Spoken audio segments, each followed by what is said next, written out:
प्रभुपाद जो है अलग अलग टाइप का लॉस एंजलिस और अलग अलग शहरों में स्टार्ट करते हैं, फिर लंदन में स्टार्ट करते हैं। इंडिया भी बीच में आते हैं, अच्छा बीच में उनका तबीयत बहुत खराब होता है, राइट। फिर इंडिया भी आते हैं, वृंदावन, मायापुर, हर जगह। और मायापुर में टेम्पल के लिए जमीन खरीदे, ऐसे ड्यूटीज देते हैं अपने डिसाइपल्स को। ठीक है, फिर Europe and around the world. और धीरे धीरे हम देखते हैं प्रभुपाद जो है उनका बीबीटी की स्थापना भी करते हैं वो। बीबीटी मतलब भक्ति वेदांत बुक ट्रस्ट।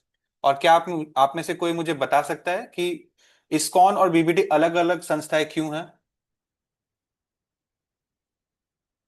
मंदिर की संस्था और किताबों की संस्था अलग अलग क्यों है? हरे कृष्ण प्रभु जी, क्योंकि जी। अगर इस्कॉन में कोई प्रॉब्लम आ जाए तो फिर वो बीबीटी पे इफेक्ट नहीं करना चाहिए। यस, दैट्स बीबीटी अपनी तरह से चलना चाहिए। That's right. प्रभुपाद किताबों को इतना महत्व देते हैं, उनके लिए मंदिर बनाने से भी ज्यादा जरूरी है कि उनकी किताब को डिस्ट्रीब्यूट करना। कल को अगर जैसे गौड़िया मठ में कुछ अनबन हो गया, अगर इस्कॉन में कुछ भगवान ना करे तकलीफ, कोई प्रॉब्लम आए, बीबीटी का उससे कोई लेना देना नहीं होना चाहिए। बुक्स प्रभुपाद का चलते रहना चाहिए। That is very important. Ultimately उनके गुरु का मिशन भी तो यही था। उनके गुरु ने तो ये नहीं बोला ना कि तुम 108 मंदिर खोलो, ऐसे। उनका गुरु का था, अगर कभी भी आपके पास लक्ष्मी आए तो आप बुक्स प्रिंट करिए। ठीक है। तो हम देखते हैं कि किस तरह से प्रभुपाद का ये मूवमेंट में कुछ कुछ प्रॉब्लम्स भी आया था। देखिए, जब आप कोई बड़े प्रीचर बन गए और आपका एक बेस बन गया, बहुत सारे लोग आप डिवोटीज आपसे जुड़े हैं, तब इसकी एक आपकी सक्सेस की एक निशानी ये है कि उनमें आपस में मतभेद होने, थोड़ा बहुत मन भेद होने लग जाता है ना।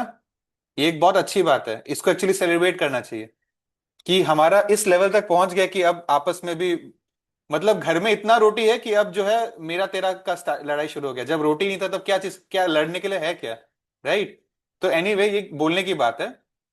हमने देखा कि कैसे कुछ लोग प्रभुपाद जो गुरु हैं उस गुरु के दर्जे को समझ नहीं पा रहे हैं, उनको एक इंसान के रूप में ही देख रहे हैं, who just happen to found. जैसे कोई आदमी एक कंपनी को फाउंड करता है, he founded a trust, right. उनको एक शिक्षा गुरु, उनको एक दीक्षा गुरु के नजर से देख ही नहीं पा रहे हैं, और अपराध कर रहे हैं और इस्कॉन को टेक ओवर करने की भी कोशिश कर रहे हैं, हमने देखा था, राइट। तो ऐसे कुछ चैलेंजेस हमने देखे थे। फिर अल्टीमेटली हमारा फर्स्ट वॉल्यूम खत्म होता है कि प्रभुपाद यूरोप, जर्मनी और इत्यादि देशों में भी, यूरोप में प्रचार करना स्टार्ट करते हैं।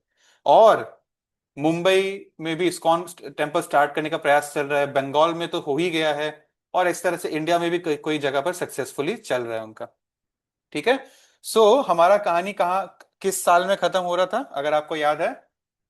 प्रभुपाद अगर 75 ईयर्स ओल्ड है तो वी आर इन 1971, यानी कि अभी हम उस पॉइंट पे है हिस्ट्री के जहां पर इंडिया और पाकिस्तान का एक युद्ध होगा और बांग्लादेश नाम के एक नए देश का जन्म होगा। ठीक है।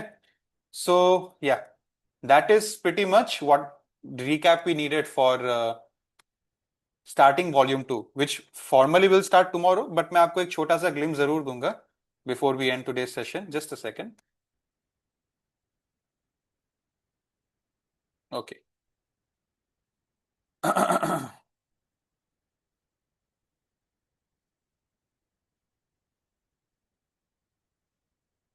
आई होप कि आप ये स्क्रीन को देख पा रहे हैं, राव। ठीक है। तो हम ये देखेंगे कि कैसे ये कहानी स्टार्ट होता है, ऑलमोस्ट एक आध महीने बाद ही, जहां हम पिछले बार थे। ठीक है। प्रभुपाद अलग अलग जगह में, देशों में भ्रमण करने गए थे, प्रचार करने गए थे एक रूप से। और हम देखते हैं कि अब हमारी कहानी आएगी 1975 में ही, सॉरी 1 में ही। प्रभुपाद जो है बंगाल में है इस समय, कल हम यहाँ से शुरू करेंगे। और आधी रात के समय प्रभुपाद सो नहीं रहे हैं, उनको नींद नहीं आ रहा है। इनफैक्ट रात को तो वो सोते थे भी नहीं, बुक्स ट्रांसलेट करने में बिजी रहते थे। बट आज उनका ये भी बंद है, अगर आप देखोगे उनका डिक्टाफोन मशीन बंद है, उनके बुक बंद है। पीछे गुरु का फोटो है। प्रभुपाद के मन में बस ये है कि मैंने तमाल कृष्ण महाराज को जो भेजा है मायापुर में जमीन लेने के लिए, वो डील करने गए हुए भी है वकील के साथ। क्या फाइनली जमीन मिला कि नहीं इस्कॉन को मायापुर में? हम जो आज जाते हैं तो हमको सब, मतलब थाली में सजाया हुआ मिल जाता है मायापुर धाम। सुंदर से वॉल किया हुआ है कि इस वॉल के अंदर जो भी है वो इस्कॉन का जमीन है। और अंदर मतलब आपको जो भी है, आप खाने पीने का टेंशन नहीं है, सब सात्विक है, आपको मालूम है। और घूम फिर सकते हो। मतलब it's like a Golok Vrindavan descended to earth, right, in those walls. लेकिन उस जमाने में वो ऐसा नहीं था। उस जमाने में वो जमीन दो मुस्लिम किसान भाइयों की थी प्रमुख रूप से, और तो बहुत सारे जमींदार थे, बहुत बड़ा जमीन का एरिया था ना। तो उनके साथ वो जमीन सेल का एग्रीमेंट करने गए हैं, तो वो सक्सेसफुल हुआ कि नहीं। तो वो चीज जो है प्रभुपाद उसके लिए बहुत एंशियस है। ठीक है, मायापुर में टेम्पल खोलना उनके लिए बहुत इंपॉर्टेंट था। After all it's the birth place of Chaitanya Mahaprabhu, and that is the reason I am very excited about tomorrow, because कल हम लोग स्टडी करेंगे अबाउट भक्ति विनोद ठाकुर। हु इज भक्ति विनोद ठाकुर? हाँ, जिन लोगों ने वॉल्यूम 1 किया है बताइए। The father of Srila Prabhupada के दीक्षा गुरु भक्ति सिद्धांत सरस्वती ठाकुर के फादर है। जी, जी, सही बोल रहे हैं।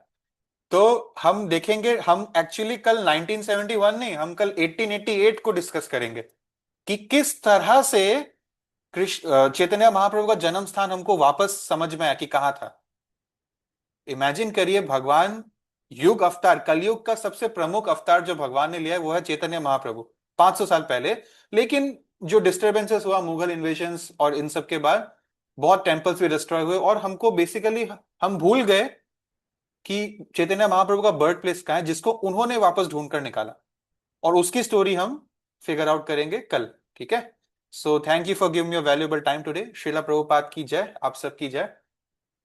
Let's meet tomorrow at time which is 9:05 PM। किसी का कोई भी प्रश्न है तो आप अभी पूछ सकते हैं।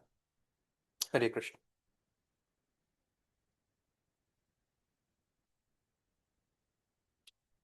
Seeing no questions, let's end the session and meet tomorrow. Thank you. Hare Krishna.